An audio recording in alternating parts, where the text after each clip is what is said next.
My next one is going to be the Book of Clarence. And let me bring the synopsis. So, in this film, a down on his luck man struggles to find a better life for his family while fighting to free himself of debt.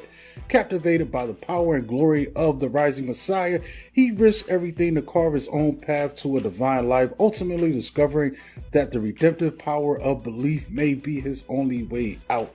And this is directed by The Bullets, which is an interesting name. I think we brought this up before. Another film that they worked on was They Die by Dawn, and they also did The Harder They Fall for Netflix. Yeah. Mm-hmm. Yeah, he's also got a Jay-Z documentary, which is an interesting connection because I think Jay-Z is actually a producer on this, and he did some work on the soundtrack. And this guy's from the UK. What was the other movie he did other than Harder They Fall? There's one, They Die by Dawn, from 2013 is listed on here. And interestingly enough, this looks like another Western. I wonder if this what led into making The Harder They Fall. This one stars Rosario Dawson, Michael K. Williams, Erykah Badu, Bokeem, Sia Washington. How come I never heard of this? And Nate Parker. Maybe that's why.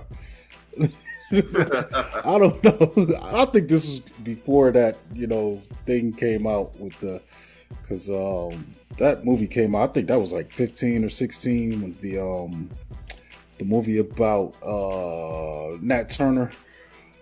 Yeah. But I will say this, man. Cast, we've got Lakeith Stanfield, who plays Clarence. R.J. Seiler, he looks familiar. He kind of looks like the rapper Danny Brown, but he was in White Boy Rick and a lot of other stuff. He's Clarence's buddy. We also get Tiana Taylor, Omar Sy, and there's some surprises that I will leave for you folks that aren't in the trailer. The people that do decide to see it.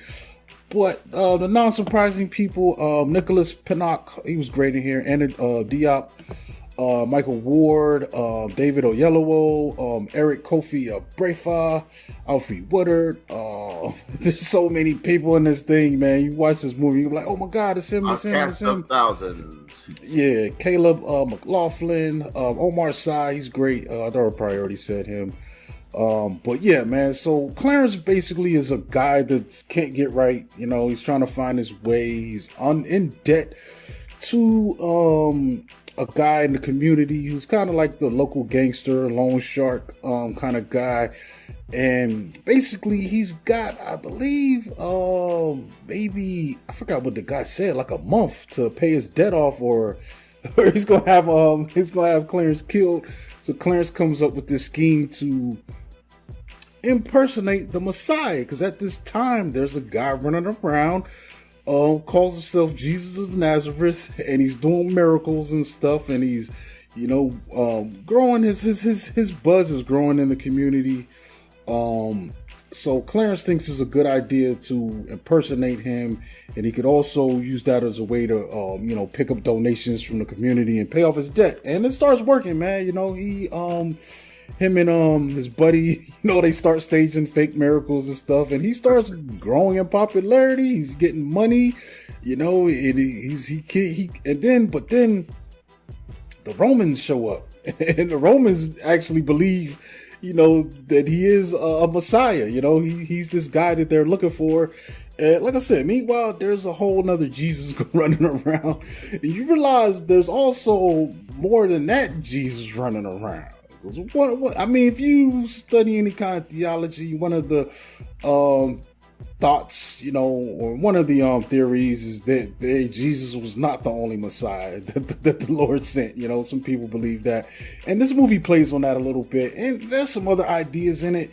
And I think on paper, this thing is a cool thought. It's a cool premise, cool idea, cool exercise. But I think where it stumbles for me is the execution. It leads with being a comedy, but then there are moments where it juxtaposes to this really serious tone, seemingly out of nowhere, and then back and forth in just a really awkward way, man. Like, I will give an example of something that I think nailed that was probably American Fiction recently. It's a hilarious film, but then it does have those quiet, poignant moments. But this film is so goofy, you do not expect that. Like in a movie where people are smoking back in the day weed and floating in the air and having conversations, you don't expect all of a sudden to get this really deep, you know what I'm saying, emotional moments. And it kind of gets weird like that. But also I think one of the problems too is that this script just wanders around and meanders a lot, man. It's a 2-hour film, but there were moments where I was seriously clock watching. Like why is this scene in here? Like, this scene is not advancing this thing. Is even if you're giving room for some type of artistic lingering, nah, bro, you're messing up. Like, and I don't know exactly like the message they were trying to convey. The story runs its course. Kind of has a predictable ending. You know what I'm saying? In my opinion. And I guess maybe the ultimate goal is Clarence's salvation, so it plays upon those things. But I just think it's such an uneven ride. Like this is one of them ones, especially when you see this cast and you see the guest stars in here that I didn't mention. I hope you didn't check that cast list. You've probably seen them. And you're like, damn. Even as those guests were revealed that I felt like would have knocked this out the park, I'm just looking at it, shaking my head because it just bungles everything, man. It just bungles so much of this stuff, man. I don't know. And also, you know what's interesting, man? I'm looking at this thing, and I still haven't found a film where I can't say where I've seen something where Lakeith was the lead, and it totally like, yo, like I think he's a great supporting actor, a great co-star. You look at what was it, Girls in the Spider's Nest. You look at what is it? What's that? Black Jesus and the Messiah? What was that film? Judas and the Black Messiah. Yeah, Judas and the Black Messiah. Like things like that. He's great. But then now I look at Haunted Mansion and I'm like, nah, that's not you. You're not like he. I don't. Or maybe the writing just isn't serving him. I tell you what he did lead in that I thought was a real cool movie. He was a lead in.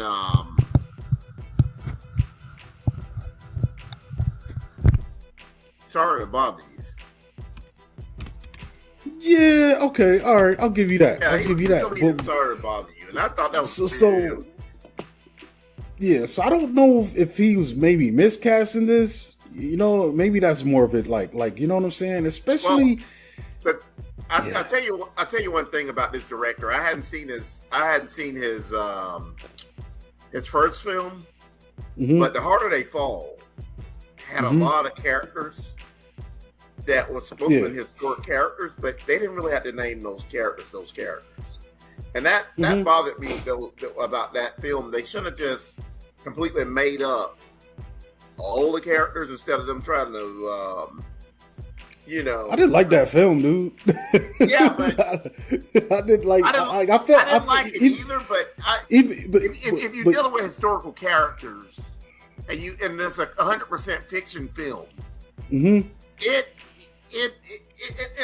I guess it's just not a good film. What bugged me about that film was the comic book style intros for those characters. It's like you said, it's one thing you're naming them, but then to take a moment to bing. This is this is Stagecoach Ronnie. Like, you know, it's like I was like I couldn't take it seriously, man. Yeah, it was messing with me. A lot of people were like historical characters, and like.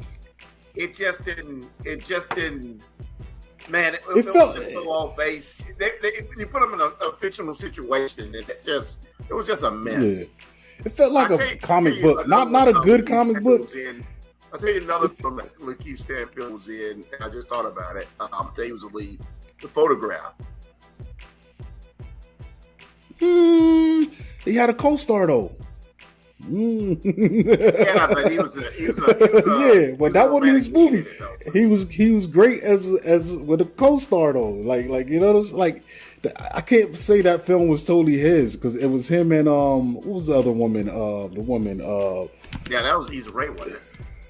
Yeah, him and Issa Rae. Yeah, but that was a good film. It was a good film, but he wasn't lead. It wasn't like his vehicle, man. I think we followed Issa Rae's character a little more than him, if I'm correct. Yeah, it was just following the estranged daughter and all that. But yeah, man, it is what it is, man. I ain't gonna bag on Lakeith no more, but I just think he's miscasting this one, man. I don't know if he had the chops but honestly, I don't blame him fully, man. I just think the script just didn't do what it had to do. There are a couple bright spots. Like I said, this thing's supposed to be really a comedy. They're leading with that. I didn't laugh a whole lot.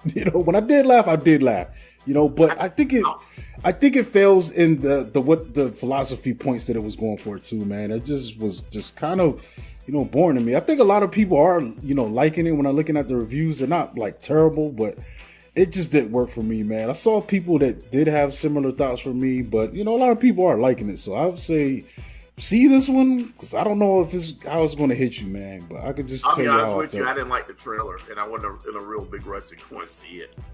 Mm-hmm. Yeah, I think it was probably, if it's still in the theater, it's probably just because it's dead right now.